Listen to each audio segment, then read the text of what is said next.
Life is invasive.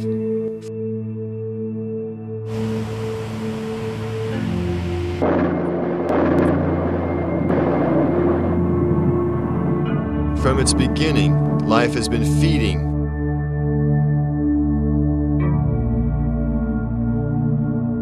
growing, cleaving,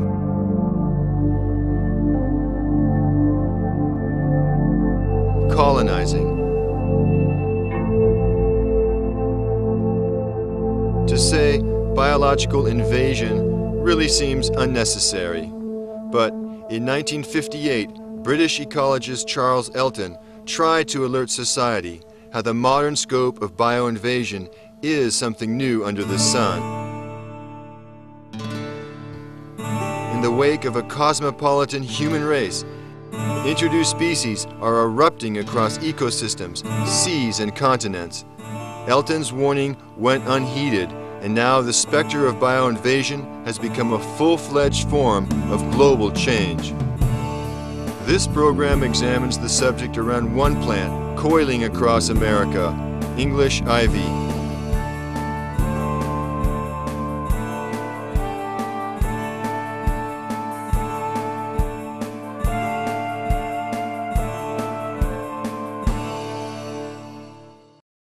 What is a weed? A plant out of place? This is a value judgment, and people make it for different reasons. In gardens, a weed may be a plant unwelcome simply for its looks. On farmlands, where weeds reduce crop yields, the concern is economic. In streams and lakes, water weeds can affect both livelihoods and recreation. In natural areas, wildland weeds are usually introduced plants considered a threat to the native species or integrity of that habitat. Here the concern is ecological. The effects can be huge. Wildland weeds can alter succession, as Scotch broom is doing in western forests. They co-opt precious water supplies.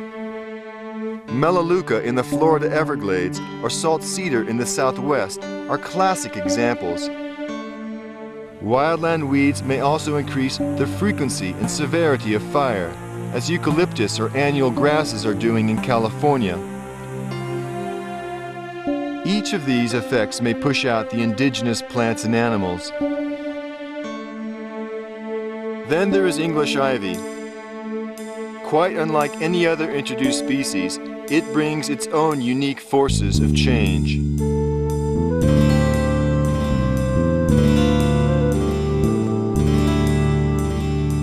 Introduced into America from Europe over 250 years ago, English ivy has become one of the most popular landscape plants in the country. It can be found along highways, sidewalks, on college campuses, in front yards and back, in full sun or dark shade.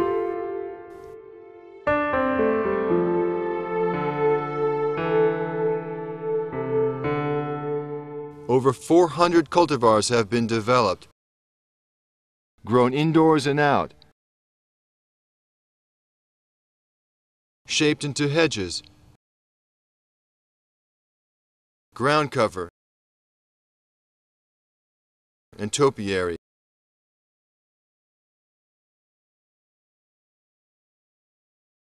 Tough, easy to grow, and virtually pest-free. Little wonder some consider English ivy the ultimate landscape plant. It's evergreen, no disease, no bugs, nothing eats it. You don't have to mow it. From the consumer short-term point of view, it is the perfect plant. It's not even plastic. Ivy is also an icon.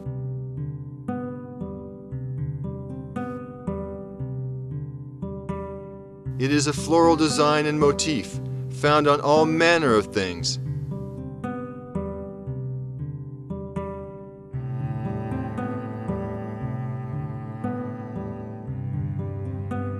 In ancient Greece, ivy was a symbol of fertility and growth. In the Middle Ages, it became an emblem of enduring love. Weddings still use ivy for this purpose.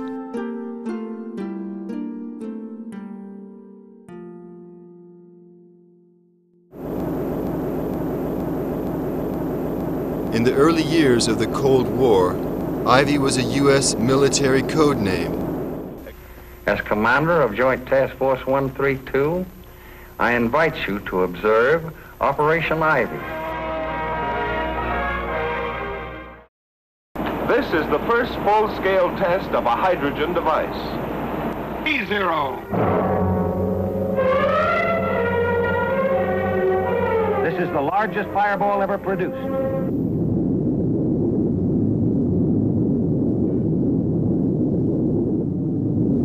Ivy is no mere plant. It is an archetype dating back thousands of years and still with us strong today. Meanwhile, we often underestimate the power of ivy the plant. Around the home and garden, ivy can be trouble.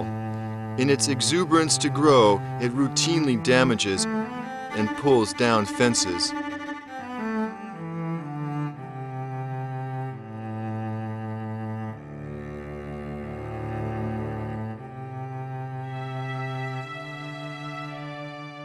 Solid walls can usually support ivy, but wood or masonry with soft mortar or any cracks can suffer as ivy stems probe and penetrate. I had one woman say that she was planting it as a foundation planting next to her new house, and I said, well, I think if you could come up with something else, it won't pull the mortar out of your bricks over time. It won't go through the wood of your windows and end up on the inside of the house, which happens around here. It really is an invasive plant. Problem is, most of these consumers have a narrow window, 5 to 10 years. They're not around 15, 20, 25 years after it takes over all of their grounds.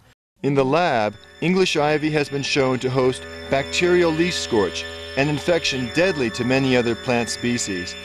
Some are concerned ivy acts as a reservoir for this and other plant pathogens in the wild. More research is needed. Bigger pests are known to take advantage of ivy. Rats find perfect haven under ivy leaves where they nest and breed, and can travel long distances unseen by predators. Ivy vines on homes give rats easy access to rooftops and attics. To many, the most alarming thing about English ivy is the threat it poses to America's natural heritage.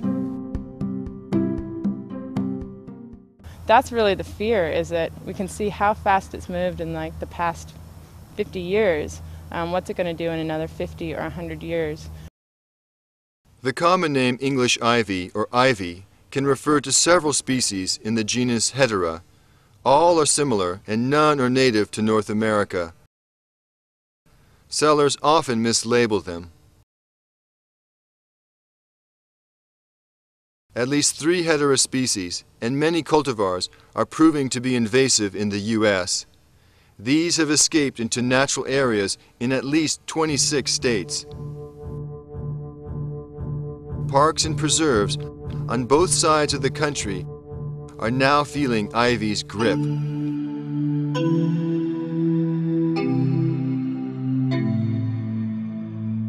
The National Capital Region has 25% of its land base covered in exotic vegetation.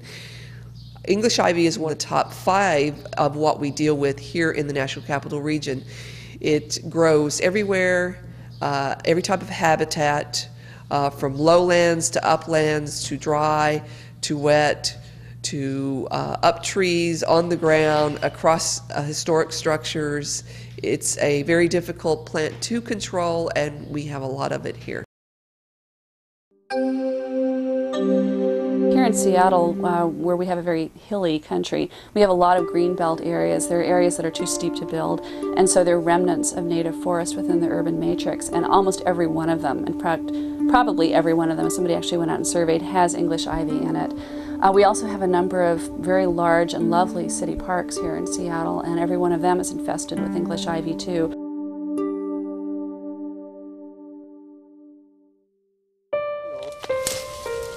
Ken Moore has been working to protect and restore California state parks in Santa Cruz County for nearly 20 years. Of all the invasive species that I work on, English ivy is a bigger threat in the forest than any of the other ones, and the reasons for that, it is not a disturbance-dependent species, so that it can spread unchecked in a forest with virtually no limitations. In addition, it grows so thickly on the forest floor that it virtually obliterates all of the native plants. In addition to that, it can grow up to the top of the tallest and oldest trees that are here and directly kill them. Right now, English ivy is climbing millions of trees in America. Many are weakened, some die. The weight of ivy growing on a single tree can reach a ton or more. The added burden can cause limbs to break. In windstorms, ivy can act as a sail, causing tree trunks to snap and blow down. In its native range, English ivy is abundant and often the dominant understory species. And its reputation for harming trees is not new. But in America, ivy seems to be even more harmful to trees.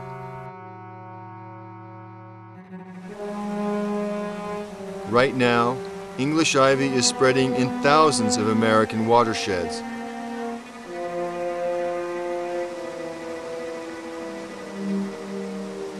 Streamside habitats are critical for many beleaguered plants and wildlife species.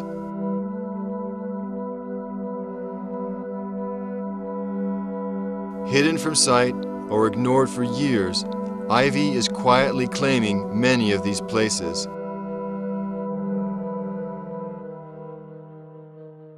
If you stand there long enough, you can see where the vines came from. They came from the houses borderline Rock Creek Park, all of whom have English ivy growing in them. So this is not rocket science. Local suburban Maryland here, Montgomery County and Prince George's County have an extensive park system, model park system. It's huge. And it's just ripe for English ivy to settle in and destroy. Ivy can grow in almost darkness, which is very uncharacteristic of most of the other types of invasive species that we deal with, which are more on the edges or when there's a thin canopy. First it takes out the herb layer, then it takes out the shrub layer. Once it's destroyed the understory, then it starts climbing the tree for the purposes of getting to the top of the tree, getting that light, because in order to propagate, to mature from its juvenile form to its mature form, ivy requires more light. When it has enough light, enough biomass to produce the chlorophyll that it needs, and has enough stored sugars in its root system, enough moisture and nutrients, it furls in a spiral type shape around a tree. By that time, when it does that, the only thing that you have left in an area is what we call an ivy desert, where the only thing that's really alive is the ivy and maybe a few struggling trees that are almost dead, almost standing snags. This process can take decades, and the effects are not always so dramatic.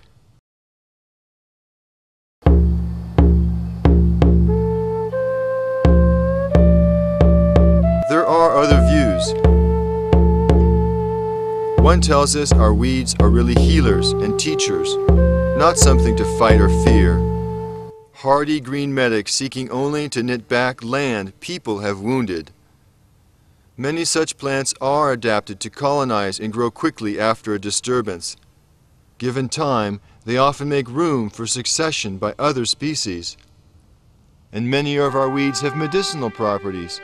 Even ivy, though somewhat toxic, finds its way in herbal cough formulas. Weeds can thus give to the land and to people as well. Weeds can also taketh away.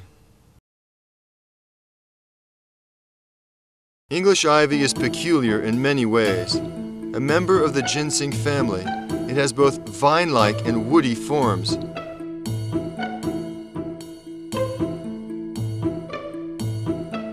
It's hard to know where one plant ends and the next begins.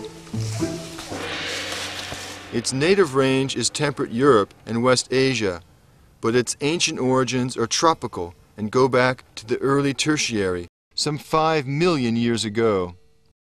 Juvenile leaves are lobed and alternate. Leaves on mature plants are oval or diamond-shaped. Their arrangement is spiral. Light green at first, leaves darken and become thick and waxy. Young shoots and leaves often have hairs and look fuzzy. These hairs are helpful to identify heterospecies.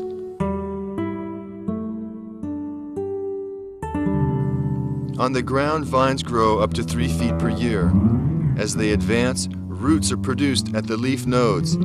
Each such fragment can grow into a new plant. Climbing vines grow faster, up to 9 feet a year.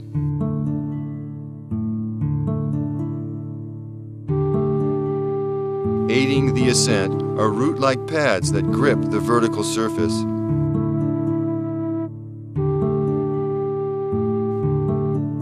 Over time, stems thicken and grow over each other. Though not truly parasitic, trees become enwrapped by ivy's wooden tangles.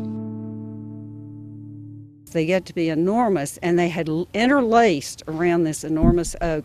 As you cut those vines, it was like somebody had snapped a girdle. It just popped, it sprung open. It was literally strangling the trees. Taking up to 10 or more years to mature and known to live for centuries, ivy has a longer lifespan than many of the tree species it grows upon. Blooming in the fall, ivy flowers are greenish-white umbels.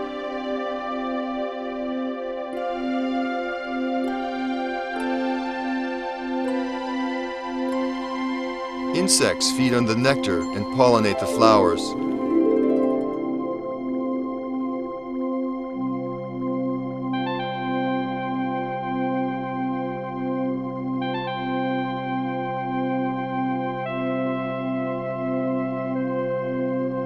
In late winter or spring, fruit ripen into dark blue or black drupes.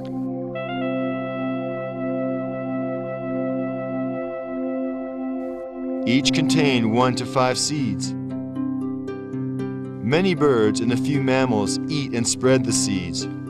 Old World allies such as European starlings and English sparrows are big consumers.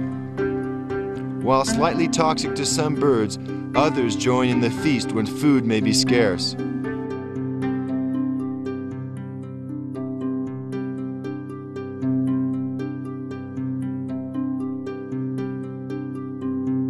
Seed viability is high, often 70% or more, even after passing through animals. Scattered to new locations, just a little opening in the soil is all it takes, and the new ivy plant is off and growing.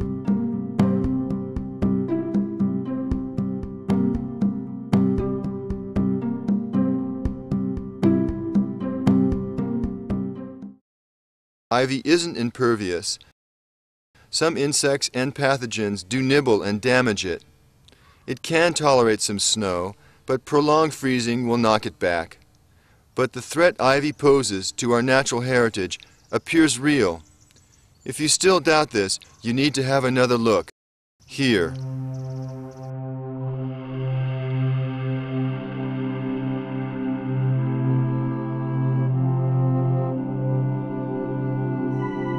Coast redwoods, growing over 300 feet tall, living up to 2,000 years. These are the world's tallest trees, and among the longest living. Their fossil record goes back 100 million years. At the far side of North America, we found their last refuge. An ecosystem unlike any other on Earth. It harbored only one species even remotely related to ivy, elk clover. An occasional and minor part of this unique mosaic.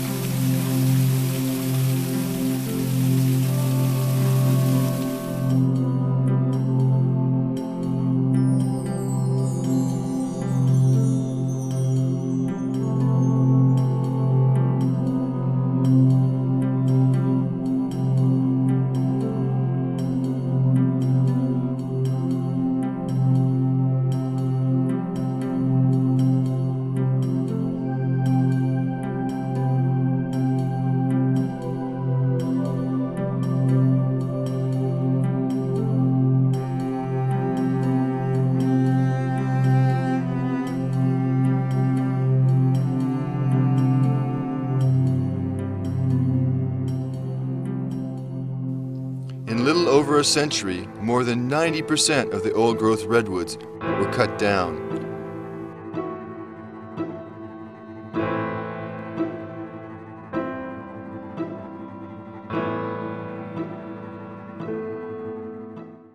Bringing more than sharp saws and strong arms, the loggers brought cultural artifacts, including ivy. As some mills became cities and others were abandoned, ivy settled and began to spread. We saved some ancient redwoods, putting them out of reach of chainsaws. Acquisition of the headwaters forest is one recent success. But logging and development are not the only threats. An introduced species may in fact cause a second and greater wave of destruction. It could be an insect or pathogen imported on raw wood or nursery stock that decimates the redwoods. It could be ivy. Most people think of Headwaters as a pristine natural place. $480 million was invested into this reserve as a place managed for wildlife and nature. I don't think the public wants to come to Headwaters Reserve and see that it's a garden of English ivy. They could spread vegetatively all over the understory. They would climb tree trunks and fruit, and the birds would eat them and defecate them all over the redwood forest. It would be out of control in no time at all. It would just be a holocaust. And the thought of losing our giant redwoods is more than any of us can contemplate. We need to think about this scenario now, when we can still head it off, not after it's happened.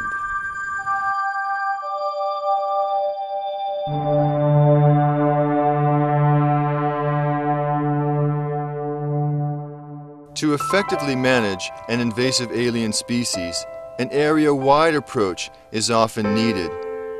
How can we do this with ivy and still be fair? Not all ivy species and cultivars are invasive. Not all habitats are vulnerable. We're not saying that all cultivars at this particular time should be labeled a noxious weed or should be quarantined, but what we are saying is that careful inquiry and careful examination needs to be made of that issue. In general, the cultivars that have small leaves or have highly variegated leaves they have less photosynthetic area, so they tend to not grow as fast, and those are the ones that tend not to be invasive. However, such cultivars have escaped and can be very stubborn about removal. So who assumes the risk? Who should bear the burden of proof about the safety or hazard of ivy? Millions of dollars are now being spent to remove ivy. Reflecting this growing concern, the states of Washington and Oregon recently passed laws on ivy.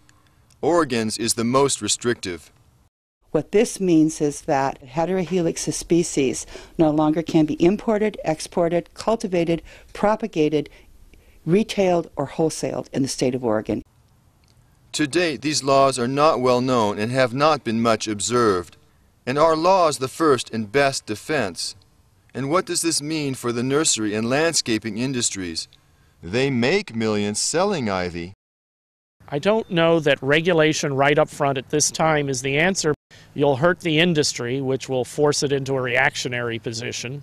I think that if agencies, government and private, work with the industry to educate the consumer, to begin to dry up demand, we can get to a point where the industry can support regulation of the remaining few that don't get it. Meanwhile, little effort has been given to inform or include the public about invasive species as a conservation issue. We can do the best job in the world getting it out of the parks, but if nurseries are still selling it and people are still planting it in their backyards, it gets spread around. How, for instance, can the public help with the early detection and rapid response against harmful introductions unless they are alert and engaged? I think a lot of people have probably said the same things, but get people aware. Increase the understanding and awareness. Public awareness. Make the public aware. Becoming a little bit more aware. Just being aware, if the public knows that they're going to make the right choice. We have to recognize that at least in a suburban area, and certainly in a rural area, it's the wrong choice. It's possible, I guess, that in a highly dense urban area such as Manhattan, in a controlled situation, for some reason, if no other plant would grow, maybe English ivy is the choice. But there are other alternatives. If you live on the coast, particularly the north coast, do consider not planting English ivy, and if you have it in your garden, perhaps to get rid of it. I always advocate planting for wildlife, gardening for wildlife, inviting wildlife into the city. You know, we had a very, very rich biological community here 300 years ago, and we planted houses on top, and now there's almost nothing left. For those who choose to remove ivy, options are limited. Prescribed burning won't work, though light flaming is being tested. Grazing, too, is a poor fit. Most animals have little appetite for ivy vegetation. Goats are an exception, and here again, some are experimenting.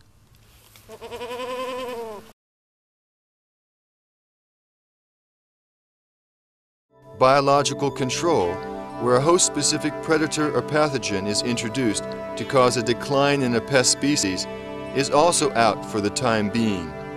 None are asking for it, and growers would surely resist such a proposal. This leaves manual, mechanical, chemical,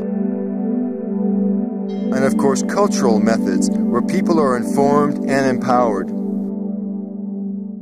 The standard method for most people is manual control. Hand-pulling ivy from the ground works best when the soil is moist and soft. But liberating the trees usually comes first. Some use loppers, hand, or bow saws. A segment is removed so the vines cannot grow back together. The upper portion will die and need not be removed. In fact, pulling down these big vines can be dangerous. To give a tree a few years of relief, some clear a 6-foot radius around its base. People either pile the ivy biomass on a tarp or thick cardboard to decompose on site. Others haul it away for compost elsewhere. Not far from the heart of Seattle, Joe Roberts decided to act. English ivy was everywhere. I didn't know anything else that was out there hardly. After we got it down off the trees, we just started pulling it. We didn't use any other method. We hauled away about 25 truckloads of ivy to the landfill. After we got it all out, the wonderful thing was that the next spring, the bleeding heart came up. And gosh, in addition to the skunk cabbage, we have trillium and Solomon's seal, and I planted coltsfoot. The main removal took place over 2 years. Now that the ivy is out, it's easy to keep it out. I just patrol it a couple of times a year. And of course, everywhere that a bird has planted a seed, there's a little leaf of ivy. And you just pull it up and there's a root a couple of inches long and that's it. Now that it's out and the natives are back, it has improved the value of my property. And it's beautiful. Everyone who comes loves it.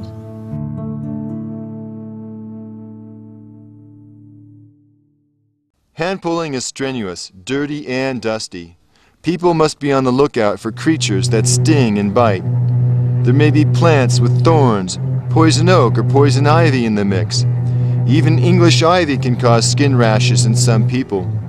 This explains why people dress well for the occasion. Sometimes even with Tyvek suits. But why the gratification? The redwood forest is the end of the rainbow, so it doesn't get any better than this. And I just can't stand to stand by knowing what's happening to the forest. Talk about a good workout, this beats the gym. There's no gym that can compare to this when it comes to the satisfaction of the surroundings and the benefit of the exercise. think it's an extremely rewarding experience because you can see the results of your actions immediately. You'll clear a small area of ivy. You'll be able to walk away saying that piece of ground is now free of ivy thanks to me. And then when you come back just a year or two later, you'll see how many native plants have started coming back. Or maybe you can come back a year later and help with a planting project.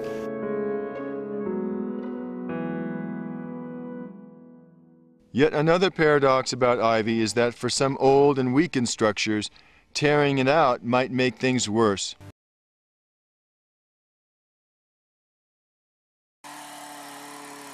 Some homeowners employ motorized tools to help remove ivy.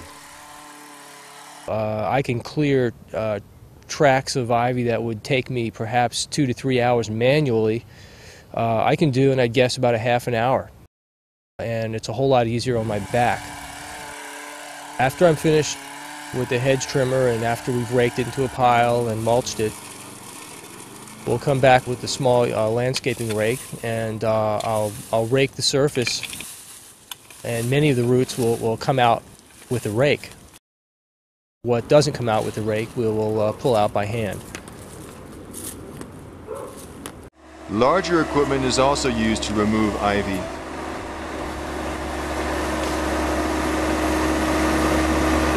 Small track-laying machines limit soil compaction and are very maneuverable. The standard cup works, but Ken Moore has added a custom-designed tooth bar. One of the reasons the tractor is such an effective tool in removing the ivy with this little tooth bar that I designed is that usually the roots on English ivy are not deep, and they form kind of a mat that normally isn't more than 2 or 3 inches deep. And the tractor can very easily rip that mat out virtually intact. Again, the remaining ivy is hand-pulled. Ivy can also be removed with the use of herbicides.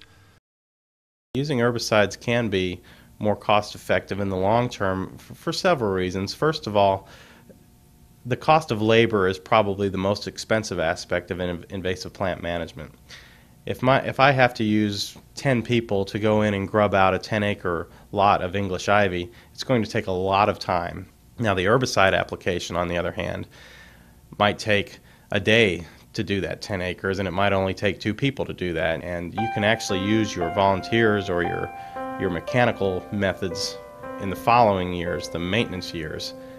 Our studies consistently show that it takes between 300 and 1,200 hours to clear an acre of ivy-infested ground. So it's a great way to get people out on the land, experiencing a place, getting in touch with it, contributing with their sweat, and learning more about invasive species, but at the same time, volunteer hours are precious.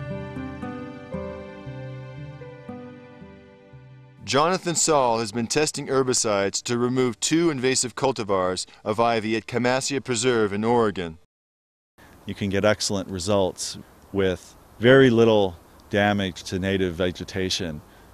We're able to do that because we spray carefully.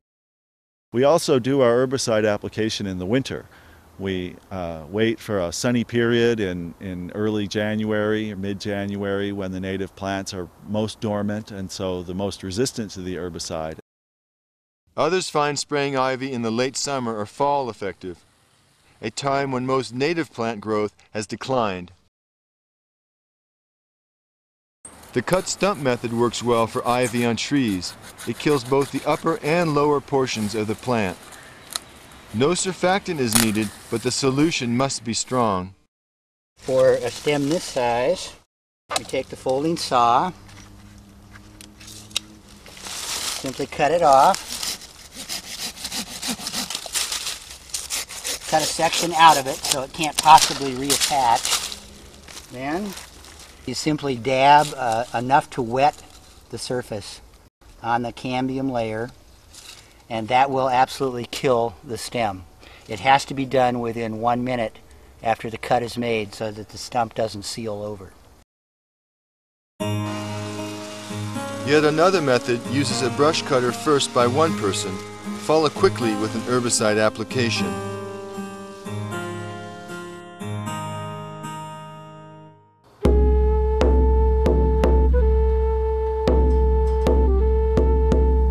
In her 1962 classic, Silent Spring, Rachel Carson awoke the public to the dangers of persistent pesticides, how songbirds and human health depend on the health of ecosystems. Her message was about curbing our chemical war on nature, not banning all forms of chemical control. Public health tells us we would suffer if we did so. Just think how soap and antibiotics prevent and treat so many infections. In the larger sphere of health, the protection and restoration of species and ecosystems raises hard questions. Ivy is not an easy target. Surfactants are often added to get through its thick, waxy leaves, and these can be even more toxic than the herbicide itself. Still, many conservationists defend some pesticide use to help protect natural areas, not to line the pockets of chemical companies.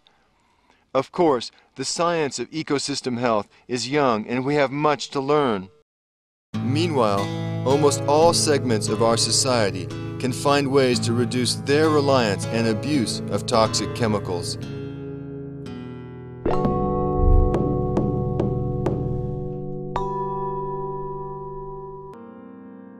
Within the coast redwoods, many choose to look past ivy. But some communities are beginning to act. The city of Arcata has been pulling ivy from its community forest. After removal from a hillside, they gather and spread duff to cover the ground and protect the soil from rain impact. Redwood National Park recently pulled a 10-acre patch of ivy, entering some ancient woods. One vine there had climbed over 175 feet. And near Headwaters Forest, the Bureau of Land Management, college students and others are working to arrest ivy from invading this treasured stand of old growth.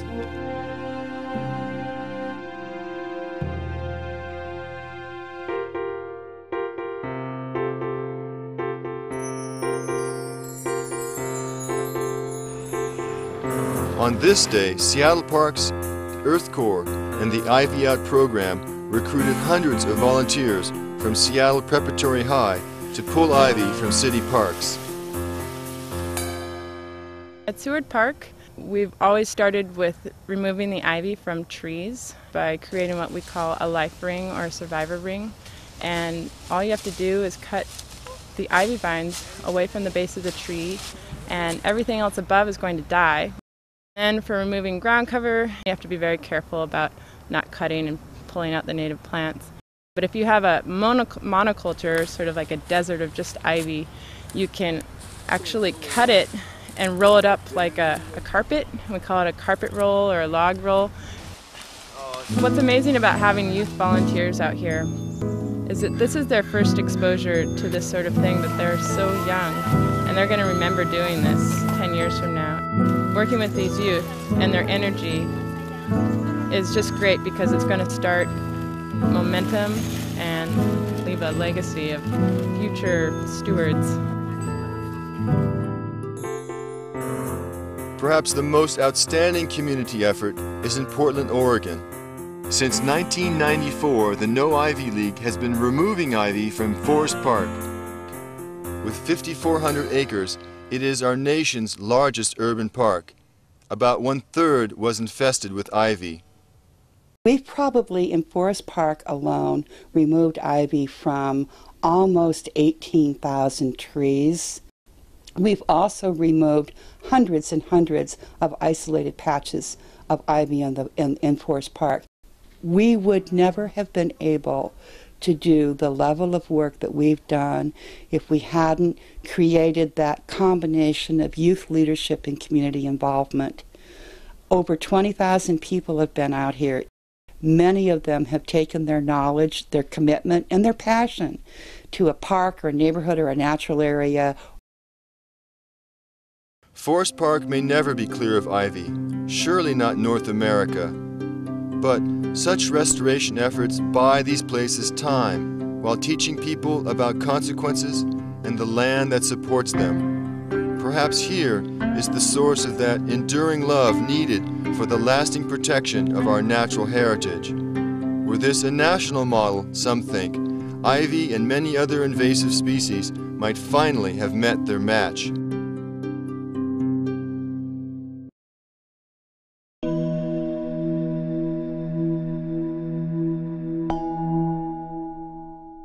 As many as 100 million Americans garden. Why so many? There are practical reasons, to make things tidy or keep up home values. Some garden for exercise. Some to grow fresh food, herbs, or home medicines. Others garden for art and beauty, or to find refuge from the press of the city. Still, there is more. Gardening reconnects us to the living earth. This contact with life and land nurtures a sense of place. It educates our youth and sustains the elderly. Gardening gives us so much. But how may the gardener serve nature? As cities continue to grow, the urban ecosystem consumes and affects remaining natural areas. Thus, how we conduct our cities reflects our land ethic, or lack of one. So many introduced species are so useful to society and so interesting, but they are not all free of risk. That lure of the exotic may always be with us, but must we be so reckless about it? Managing invasive alien species includes managing ourselves. We know how a dirty needle can introduce a nasty infection. We also have learned the hard way how a bucket of alien fish can overturn life in a lake, how an imported rotten log can decimate a forest, or how a few exotic plant seeds can swallow a yard and then the landscape.